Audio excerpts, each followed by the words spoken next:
Hey everybody, welcome to the Two Sides of Staging. Yes, the Two Sides of Staging, where we are going to talk about everything staging, the vacant side, and this is Tracy Melendi's specialty, or the occupied side, and everything in between. Isn't that right, Tracy? That's right, and I'm going to try to get a few words in edgewise while I'm on the show with Bobbie, so I'll do my best, but you know. All right, so Miss Bobbie. Yes. That's good. Let me talk once in a while, would you? Yeah, I'm going to. Okay. So let's start off a little bit with just like a short, brief background. How long have you been in business? Okay. Most people probably already know, but. Well, I tell you what, Tracy, I mean, I think you and I, we've been in business about the same amount of time. I'm in my 15th year. How about you? Me too, 15. Yeah, 15. And so, 15 years in business. And I started, when I first started, I had no idea what I was going to do. So I just started, and it was occupied really. And as I started getting phone calls for the vacant side, so I started that. And so anyway, I did both sides for 10 years until I made my active decision to go occupied specialist, really, but occupied consultation specialist, that's my big thing now. But what about you, girl? I mean, when you first started, what did you do? Well, my first real job was vacant. I didn't own anything, and didn't know anything and owned nothing. So I walked in there like I'd been doing it for 15 years and figured out what it needed and their plan. And they took my proposal and went out in my car and was like, "Oh dear Jesus, please help me through this," and figured it out from there. So I love that. One of those things. It just kind of happened. That's the way it felt, and for me, that was love at first sight. So it was fun and exciting, and I got to create, and it was just something that really spoke to me doing the vacant. So while I've done occupied, I still do occupied. It's not my love, and I really like to focus in the vacant. There you go. Well, I got to tell you, full confession here, I love the vacants too, but I don't love the business of vacants. And so when I meet someone who's really, I mean, there's some incredible vacant stagers out there. And when I'm listening to them, so many times what I hear is they love the creativity part, but it's the business part they don't want to embrace. And so, or that it's just not a fit for them. Because when you're doing vacants, Tracy, honest to be, it's not just you. I mean, I know I had my family come and help me when I first started, and then I had friends who was helping me, and then eventually I was hiring other stagers, on a contract basis, and then I had crews, and it kept growing. Part of me loved that because I wanted to encourage people, but other parts, just keeping all the body parts moving, was just overwhelming for me, because in the meantime, I wanted to drop everything and go do my occupied consultations, because that's really where my heart was. So, so that's just kind of what happened with me. But so your first vacant, I didn't know this about you, Tracy. So your first vacant was, you weren't expecting it, but you said, "Hey, everybody, I'm a stager," and poof, the phone rang, and it was someone saying, "Bring some furniture." So kind of. So I decided that I was doing for about maybe 6 months prior to that, I was doing professional organizing. And so I'm like that sicko with that disease that likes everything nice and neat and straight and systems and order and all of those things. So started really young doing all that kind of stuff. Other people played Barbies. I, straightened the house and organized. I mean, it's just what I did forever. And so I thought, I could do this as a business.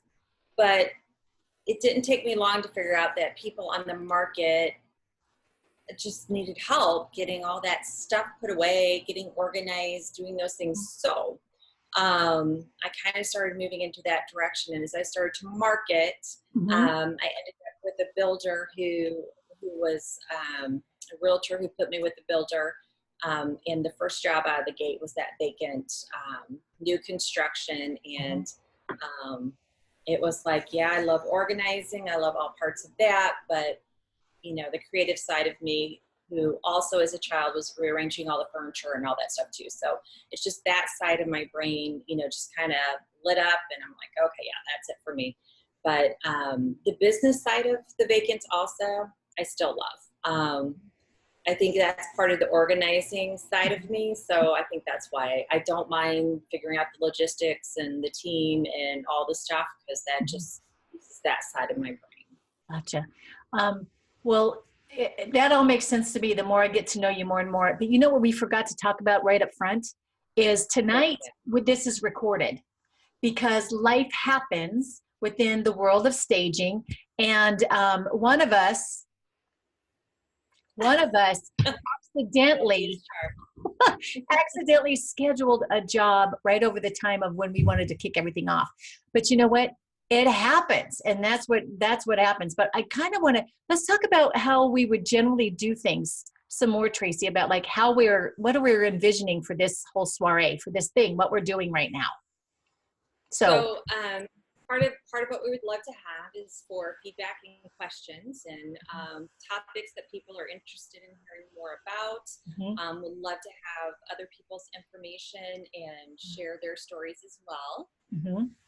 So what we're looking to do is generally we're going to be live, and it's 11:30 Illinois time, and it's 12:30 Raleigh time. So that's Central, right? 11:30, that's Central, AM, 12:30 Eastern time out here. And what we're going to do is we're going to get together for an hour. And so what we want to do is we actually want to involve you guys. So we're going to be actually on Facebook. This, what you're getting now, is recorded. It's the Zoom that we're going to put onto Facebook, but it's going to be live Facebook. And we're going to invite you to ask your questions, put your comments into the feed. And then from time to time, what we're going to do is we're going to have you come on with us. So we're looking at that because, again, we're realists. Come on, we're stagers, and there's going to be a time where I've got to be gone, and Tracy's going to be flying solo. Tracy's going to be gone, and I'm going to need to fly solo. So we're going to need a guest co-host. So what we decided to do was to have as many co-hosts as possible. We'll just have you on one at a time, and we'll explain how to get on to Facebook Live and all that stuff. But we just thought it would be fun to do that, and really to look at what are the two sides, what do we have in common. You know, the goal is common, but you know, what don't we have in common? And let's talk about like the difference Tracy and I are talking about right now, about what is it that makes someone a really strong vacant stager, and I'm business owner, vacant stager business owner versus an occupied business owner, and some of the differences and the similarities. And then also, you know, Tracy, I've talked about this now for quite a while, about as our industry has matured, you know, we can not only do, I mean, because I did everything because I needed to do everything. But now, you know, we've got people who specialize. So as a result, you could be a part-time stager. In fact, I spoke at in Denver when I was out there, and spoke to this RISA group. And when I went in there were like, I think 20 people came for my talk or something like that. And everybody was introducing themselves saying, you know, so-and-so, this is my company. I've been in business this long. They got to this one gal and she said, my name's so-and-so. My business is this. She said, but you guys, I don't want it. I don't want to own my own business. I just want to work for you guys. Oh my gosh. She was like a single girl at the Navy dance. It was like, boom. They were all just like, oh, give me your number.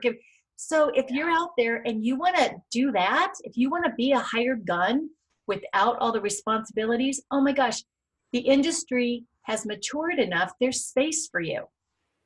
Right. And it's like, you know, we'll talk about the different ways that could look at, you know, sometimes you're an employee, sometimes you're the hired gun, you know, your contract, but what's the difference? And lots of that. We'll talk about that stuff.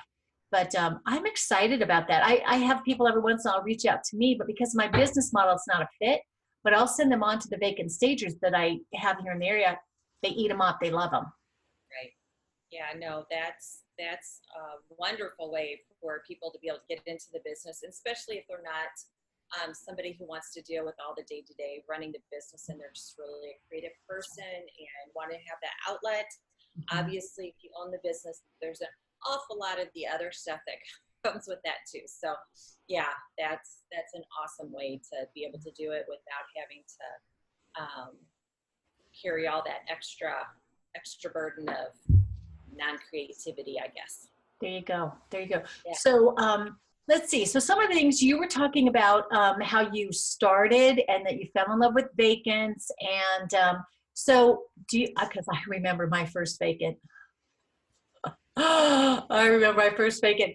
I was like, okay. So now, full disclosure, I was what I call a gypsy stager, which means that one day, poof, I woke up, I was a stager. Because back then, 15 years ago, I didn't even know that there was like training for it or anything. And so what's that? You are not alone.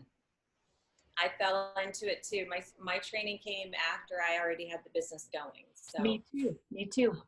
And well, and so for that first year, what I did was my background is varied. So I brought my negotiation skills. I used to handle settlement negotiations for an insurance company. My visual marketing, I mean, I had done like windows and that type of thing. I had also been involved in fashion, and I worked with the photographers and stuff. And I was always, I'm sure they loved me because I was always like, why are you doing that? I was forever asking why. I brought that in there.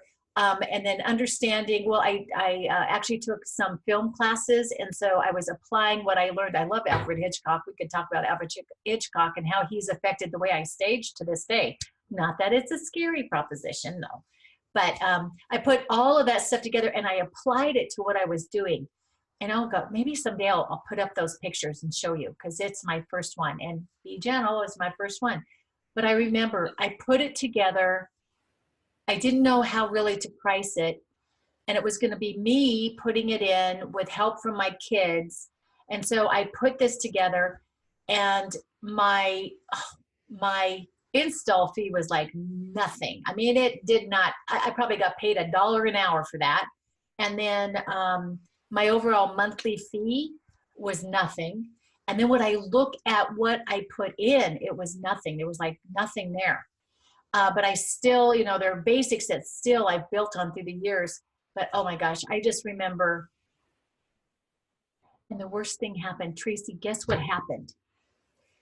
The gal who hired me was the lady who knew me from church. And she's very much an encourager and stuff. And she and her husband were moving to New York, and they were going to sell their house. So she goes, hey, I hear you're doing this staging thing. She said, come to our house. And I was like, okay. So I was trying to act like I knew what I was doing. And I had an idea, right? And so I went in there. When I put the contract together, I was nervous about putting a contract together. And I gave it to her, and she looked it over, asked some questions, and she signed it. I couldn't believe she signed it. I was so excited. And where was I going with that story? Because I just, I get into my, I know. So what ended up happening was I staged the house. And so then the house went on the market the next day, sold to the first person through the door. So it all came, but there's more to that story. Because within like 2 months, another realtor calls me to do an occupied consultation. I go and I'm meeting with this girl and her mother at this townhome, and I'm giving her the consultation, and I'm and the gal said, oh, I was so excited about you coming, because you're a stager, and she's talking about all this stuff. She said, the house we bought, there was a stager who did that house. We love that house. I go, oh, really? I said, I know some of the stagers in the area. Who was it? She goes, I don't know who it was, but the name of the company is Successful Staging. I go, oh, that's me, and she was like, really? She goes, oh, I love this and this. I was like, oh, that was fine. Oh my gosh, you won. So I met them. I met her, right? And she and her fiance were getting married. They bought that house together. So I heard that. 13 years later, I get a phone call from yet another realtor. And this realtor says, hey, Bobbie, I got this house that needs, it's about to go on the market. Would you go over and do a consultation? I said, sure. And so as I'm driving, I've done over 6,000 homes. So forgive me if I don't remember every address, right? But as I turned the corner, I saw the little stop sign and I thought, I just feel like I've been here before. And when I pulled up in front of the house, it dawned on me, it was my very first vacant house. Wow. So I went up and I knocked on the door. Who opens the door but the daughter? The gal that had been in the townhouse. And I was like, oh my gosh. So I got to consult on it as an occupied too. So, it's come full circle. I think that was like kind of a great example of, for me, kind of where I've gone through the business, right? And, I'm always so amazed at the amount of times I've had realtors in my own community, like, put themselves in a position where they're hurting their own business by not embracing and moving forward with, how to help their clients. And I'm always amazed at that prospect. But back when we started, it wasn't very popular. There wasn't a lot of people in my area. No one actually knew what I was talking about. And they're like, staging, what is that? What are you talking about? And so it was, a whole process of trying to educate about what staging was, and then sell myself as the person that should do it for them. And so I can see how in the early days, maybe it wasn't as well received because they just didn't understand. Right. But you still today will have some that are just holdouts, and it's like, all right, as much information is out there and the statistics and on the shows, there's no way they don't understand. So now it's just, you're just being foolish. Well, it's, I think what's happening too, and I got to be fair because I run into some realtors and they say that they're doing their own staging. And I'm like, okay, well, when I listen to them, no, what they're doing is they're giving great advice about pre-packing, decluttering, and making repairs, but they're not doing the staging. But I gotta be fair, because what happens is when the media contacts us or in all of these lists, they'll say to you, what's the 3 most important things you do that you recommend to your clients, as part of the staging process? And what do we always say? Clean, declutter, and lights, right? And it's like, so we're telling them that's what staging is, and it's not. It's not. I will say to people, there's a foundation that common sense says that you should do, which is the cleaning, the decluttering, and the repairs. That would be prepping. That's stage prep. Exactly. But then there's the staging. It's the marketing of the property. And that was one of the things I recently was looking for a picture. Okay, Tracy, you can tell. I put things someplace so they'll be easy to find. Yeah. Yes, I know. So I couldn't remember how I tagged it or if I had tagged it. So I literally put my photos up. I got like 200,000 photos and I just hit the button. And it was fast going through the pictures. I was looking for this one particular picture. And as I'm going through it, what I realized was, oh my gosh, I am watching the transformation of the way I do business over. I think I could only stand it through like year 9. I finally found what I was looking for, but it was like watching it. It was like each epiphany was revealed. Like the day I finally thought, why am I putting that rug down? It's covering up the money. And my understanding of like scale and just a bunch of different things, it was illuminating as I did. I thought sometime if I ever just take the time to do it, I would love to do just a quick snapshot because you can see it. You guys, if you're out there and you've taken pictures through the years, try it. Oh my gosh, you're going to be so surprised because, there's one focus when you first start and then it changes over time as you get more experience, as you get more feedback. And my hope, what's that? As trends change. Mm-hmm. It's true. The setting the table and the tray on the bed, which was years ago. I stopped setting the table when I started to see the sellers who were staging themselves set the table with, the silverware, you know, like it's fine china, silverware. They're ready for Christmas dinner with the whole family table setting. I thought, I don't think I'm going to set the table anymore.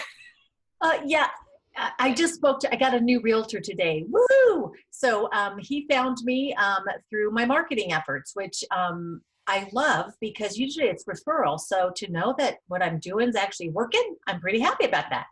But as he was talking, he said, I want you to know these people have done a really beautiful job. And when I went into the house, everything was laid out with placemats and the tables and everything. He said it was like a model home. And I thought, well, they got some pre-packing to do, right?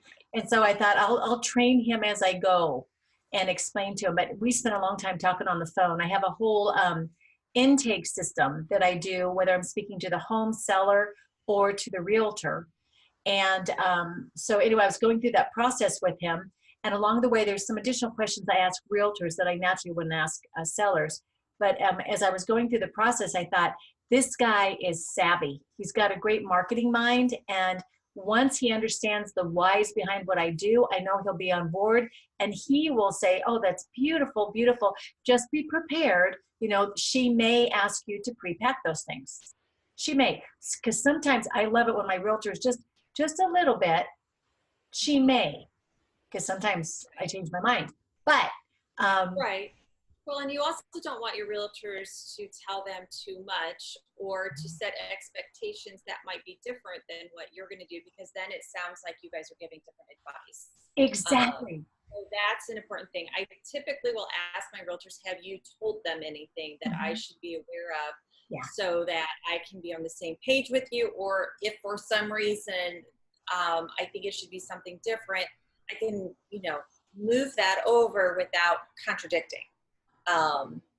And so that seems to be somewhat helpful. The other thing with the to pack some of that stuff, like if they've set the table, I was just in one not too long ago, occupied, and she was so proud of how she had the table set and she'd done all these things, and she just was so anxious for me to see what she'd done. And I was like, oh yeah.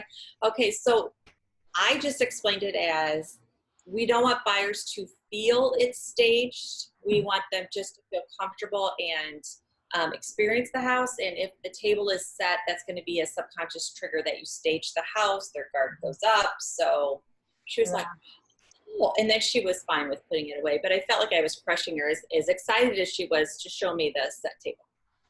Yeah, I explain, I love your tactic, because I never want to crush someone's spirit, because my first experience with a stager, she crushed me. I mean, she made me cry. I mean, come on, I'm not a crier. I'm really not. I do cry after some football games, but that's all I'm going to say. But yeah. And so it's like, if you can get, where were we going? I was all into last night's game. It was a crying game. Oh, you were talking about being tactful, not crushing their spirits as yours had been. Yes. And so what I'll do is I will let them know, you know, I'll do things like that. I'll say, oh, well, you know, tell me about your dishes or something. And what I just explain is that what I want to have happen in the photos is the way the brain works. The eye goes to color first and then seeks detail. And so you use color to draw the eye where you want it to go, whether it's a point that's far away or to a fixed asset of the room. But then once it's gone to that color, you want them to seek the detail. You don't want the detail to be the dishes. You want the details to be the beautiful molding, the hardwood floors, the tray ceiling, the light fixture. Those are the fixed assets. But when I explain that, they're like, oh, I hadn't thought about it. And then I also threw in, by the way, the more the eye stops in a space, the smaller it appears. And they're like, oh, okay. So I try to do those things because, you know, I think if we give them the reason why behind what we're saying, if we say it in a tactful way, it's not offensive. And I think part of what we have to do, when you were talking about your new realtor and getting him trained to kind of how you do things, I think everyone should take the time to do just that. Train your realtors on you, your business, how you operate, so that they can then be out there talking about you, your business from a place of knowledge Right. and not giving wrong expectations. I had one realtor who was always telling, oh, she's going to make you pre-pack all this junk. And that's literally what she would say. And I would show up and everything would be gone. Yeah. There'd be nothing. Empty bookcases, empty everything. So I said, well, the realtor said you're going to want me to pre-pack all this junk. So I did. And I was like, oh, well, now we have nothing to work with. Yeah. So, if you have realtors that are doing things like that, it's just because they don't understand the process. And our job is then to educate them as to what we need and how we work. Well, it's part of like everybody needs to know what their role is. You know, the home seller, their responsibility is to set time frame and budget and to follow through, you know, whatever it is that they say they follow through that they'll follow through with it. The realtor is the marketing, the pricing, the negotiation, all of that portion. And the stager's portion is to listen to the homeowner on time frame and budget, and then to do a great marketing plan of using 3D pieces to put together marketing, photos, the experience of the tour. So if everybody understands what their role is, then everybody's stronger. Everybody's stronger. I liken it to like a tree. I did a lot of gardening and things. One of the things is like if you have a tree and you've got, you know, all the branches are going off like this, right? They're all gathered together, but they're nice and strong. Where the weakness comes in is when you get a branch or two that are crisscrossing each other, they start rubbing and they do sores, and eventually those two branches become weak, and then you've got a sickness in that tree, right? So if everybody just understands, maintains their own little lane, and communicates to each other, it goes so much more smoothly. So I'm really excited about working with this guy, because he said, look, he said, and I love this about him too, is he says, I'm charging a higher commission than others, so I believe I should bring a higher level of service. And he goes, look, he goes, if I'm not going to try and be an expert in everything. He says, I would much rather bring in those experts. So that elevates me. He says, because then I look like I know everybody my sellers don't have to think about it. They can just go, oh, I'm just going to call him. He'll take care of it. And he said, so I just want to work with people who I know I don't have to worry about it. I don't have to think about come up behind you. I just like, I trust. And to me, I said to him, I said, you are my kind of guy. I said, I wish every realtor I worked with had that mindset. Yeah, so I'm pretty happy about that. I think he and I are going to have a great relationship. Yeah, that's awesome. It sounds like you're off to a good start. Oh, and also I have I have my what to expect flyers that I'm going to send to him, and then he will forward them on to the clients. Sometimes I send them to the clients myself. But one is what to do before I get there, because sometimes people are antsy, right? This also reinforces to my realtors what not to do, what not to say. So, and it takes it off their shoulders. They don't have to tell them anything. They'll just go, oh, here's this information. So the one is I talk about what to pre-pack and why. There's a list of things. And then the things of what to expect the day I get there for my consultation. That goes there, and it's line by line so that they truly understand what to expect, because HGTV has really done us a service and a disservice. So especially on the occupied side, because we don't necessarily come in and rip out walls and bring in all new furniture and do that. So we've got to set a different expectation. With your vacant side, what I was curious is, Tracy, do you ever go into a property and you're thinking, you know what, there's so much that needs to happen to this house. If they only have this much money, they need to put it in the painting and the light fixtures. Do you ever have that happen to you? I do.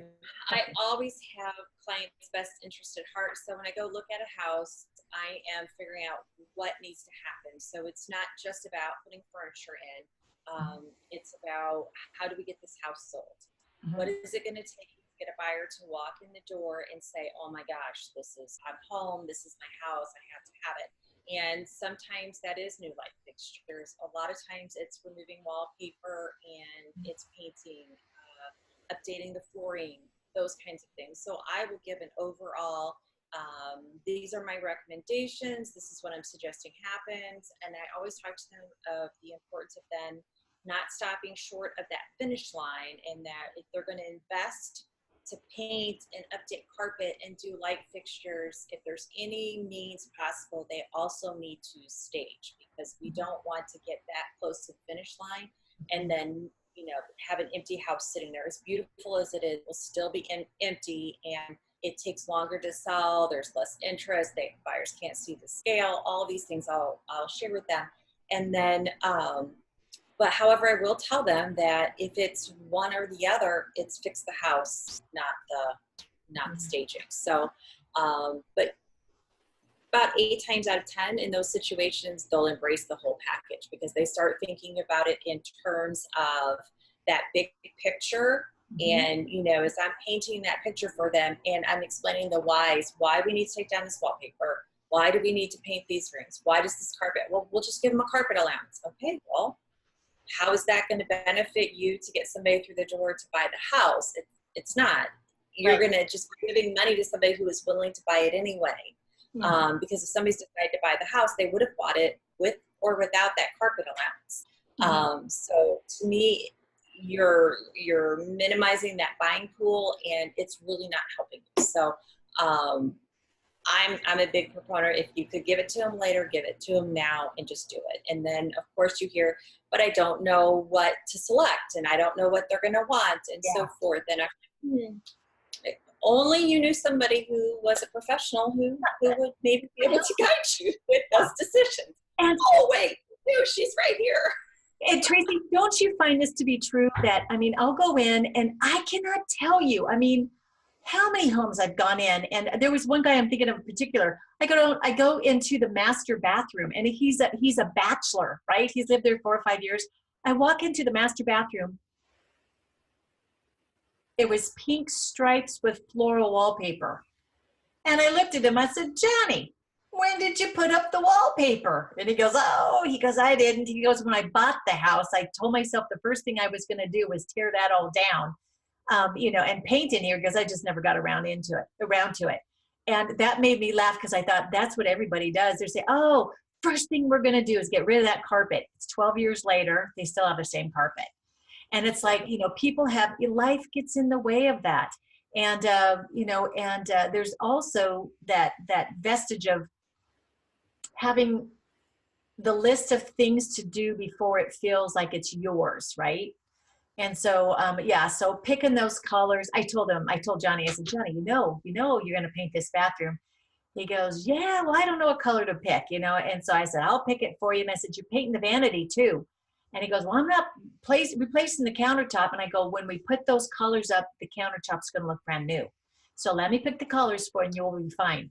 But people do that all the time. And I see time and time again where someone will fight replacing the carpet, and the carpet has been well loved. They've raised, you know, 4 kids, they've had 2 or 3 dogs, a cat, and a bird that got away, and the house and they refuse to replace the carpet. So I recommend to them, get the numbers, just see what the numbers are. It may not be as much as you think, and so what they'll do is they'll get a number, and then they'll do the carpet allowance. And then somebody will come in and they look around, they go, well, we know it's a carpet allowance, but let's say it's a $2,000 carpet allowance, okay? They'll come in and go, well, it's going to cost at least 3 or 4. So what do? They put in a lowball offer, right? Well, and even if they feel like the carpet allowance will cover the cost of the carpet, I feel that if I have to do the work of selecting the carpet, picking it out, having it installed, dealing with all of that, I need to be compensated for my distress, because that is going to be distressful for me to have to deal with that in my new home. So therefore, you can give me the $2,000 carpet allowance, but I'm going to offer you $10,000 less for my having to go through that pain and suffering of putting down carpet in your house that you should have done for me. So, you know, that's that's how I feel. And I can't imagine that I would be the only one who felt that way. Well, and that's one of the things that's the same whether you're occupied or you're vacant. It's like things like that, like the carpet allowance, painting. And I got to tell you, honestly, I think painting is even more important in a vacant property. And I'm talking a vacant, naked property where you don't do the staging. I have a saying that's showing. All they notice the flaws. Yeah. Yep, because your eye goes to color, then seeks detail. Now, and think the walls about are it. at eye level, so you're looking, and there's nothing to distract you. So That's all right. you do is look at the scuff here and the ding there and the nail holes, and Yeah, it's really important. And so it's like staging is not about putting lipstick on a pig. It's like you clean up the pig as much as you can, then you put the lipstick on. Okay, it's like you just want to you just want to be. If you were to buy that house, what would you expect? So I actually had a guy who had me come in and do an occupied for him, and they did extensive occupied things. Unbeknownst to me, there were some damages to the house, which how would I know about them? And some of the things that they were asking me to do just seemed kind of a little strange, but I was like, okay, because again, it's the inexperience. And then it came on market, looked fabulous. They were getting all these wonderful, lots of traffic, and they had like 2 or 3 offers. They took an offer. Well, when the guy did the inspection, he immediately found these issues. And looking back now, I realized some of the things that they were requesting from me was to draw attention away from this big problem. And I felt so used. I just felt used. And so now I look at the whole project differently. And if I do notice that there's a situation, I will say, have you discussed this with your realtor? Because it's not my purview. Have you discussed this with your realtor? But I also let them know that, hey, I noticed. If I notice, your buyers are going to notice. Do you know what I mean? right. And so in my mind, staging is about creating a better product. It's obviously it's not hiding. We all know it's not hiding. But that's how I communicate to my clients is staging is about creating a better product that a buyer will be very excited about purchasing, and when they feel it is a better product, they are willing to pay more money for said better product. So doing those kinds of things creates that better product. So you want to make sure that it's in good repair. So we will talk about when I'm with them, I'll ask them, is there anything in disrepair? I'm not a home inspector, but you live here, you know if it is. Those are things we need to address, and I need to know if those are things that are going to come out of the budget of getting the house ready to sell. So I kind of want to know where those things are at. Anything that I can see that's in disrepair, obviously we talk about and how we're going to do that. I had somebody once ask me if they had a hole in their linoleum in their kitchen. I mean, huge hole. So they wanted me to bring in a big rug to put in the kitchen to cover up said hole in the linoleum. And so I'm explaining this whole, we can't hide anything that, might be wrong with the house. That's not something that we can do. So I kind of started then saying it's either fix it or it's loud and proud. In other words, show it all. Be proud of that hole in your vinyl if you're not going to fix it, but do not cover it up. So that's how I'm going to deal with those things now is if it's something that needs to be repaired, we talk strongly about it. I will explain every reason why it needs to be. I usually don't stop talking until I see that they accept my way of thinking. And so I typically get them to come around to my way of thinking. But I just feel that strongly that if we put that better product together and out there, it's better for them. They're going to get more money out of their investment. The realtor's going to be thrilled that the house sells way faster, and then it's going to have a better price. So I just feel like that's the only way I can approach this is how do we make that product better and what is in their best interest. Well, it's a whole in their best interest. I've had different things through the years where people have wanted me to do, hang a picture of this place or put a rug that place. And I'll say to them, you know, look, it's a weird place for that to be. And I said, I know what I would do if I was looking at a house. I'd be going, that's a weird place for that rug. I said, I'd lift it up and look. And I said, if I found that under, what's that? Then what will you think when you look at that rug? What is your thought? And then my thought is, then all of a sudden it's the hunt is on. You're going to find, what else are they trying to trick me about? And then those little things that just doesn't really make that big a difference. All of a sudden my eye notices them more. Like maybe there's. And then don't you think that the buyer then thinks the seller is dishonest? Yeah. And they would not be someone they would want to negotiate with, and so they want to move on because this is a dishonest seller. They're hiding things from me. I can't figure out what else they might be hiding from me, so I can't trust them. Yeah, I mean, you know, and it's just too easy. I tell my clients, look, either fix it. I said, I like the loud and proud. I may take that, Tracy. You know, loud and proud. You may have it. I'll say you either fix it or it's reflected in the price. You know, that, I mean, so, you know, but just keep that in mind and then I move on, you know, because it's up to them. I tell my clients all the time, it's up to you. My job is to provide you recommendations. My job is to just let you know why this would be important to do. It's my job to make sure that when you're getting feedback at the end of the day, you're not going to ever hear, but you're not going to be able to say, but nobody ever told me that. That I really take that to heart. So I guess, you know, there's the staging aspect too, but honestly, I'm a marketing person. It's like the staging part is the moving of the furniture, the placement of all of that is staging. But what I think, I know you and I both, we are marketing specialists. We come in and we're visual marketing specialists. It's what we do. And it's the whole encompassing portion. And I think that's just really, really important to keep in mind for folks. You know, whichever side of the business you're in, it's the understanding that that's what people are calling you. Oh, and I know we're almost out of time too, Tracy, but I wanted to say, I think next week when we're live, you know what we need to talk about? We need to talk about being marketeers versus designers. Oh, love that. I think we need to talk about those two sides because that's two sides of the same coin, right? Interior design, staging. Interior designers cost you money. I'm a stager, I make you money, right? So I think that would probably be a good one. And I'm hoping you guys, if you've sat here this long and listened, I hope you'll come back next week and that you'll join us when we're live and you can put in your questions on Facebook.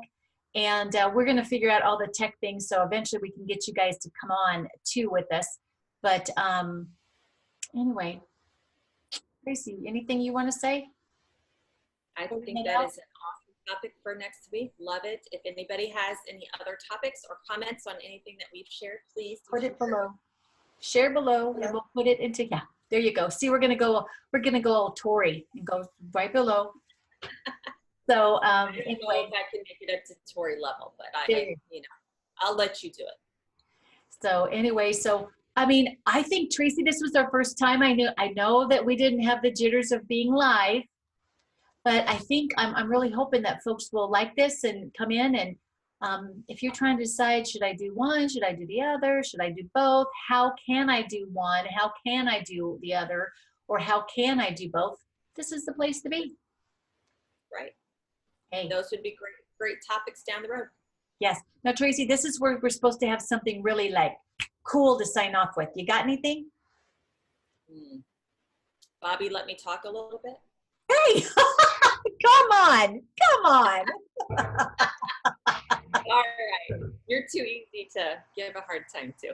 This is good. I'm good with that. It's like, you know, telegraph, telephone, Bobbie, right? There you go.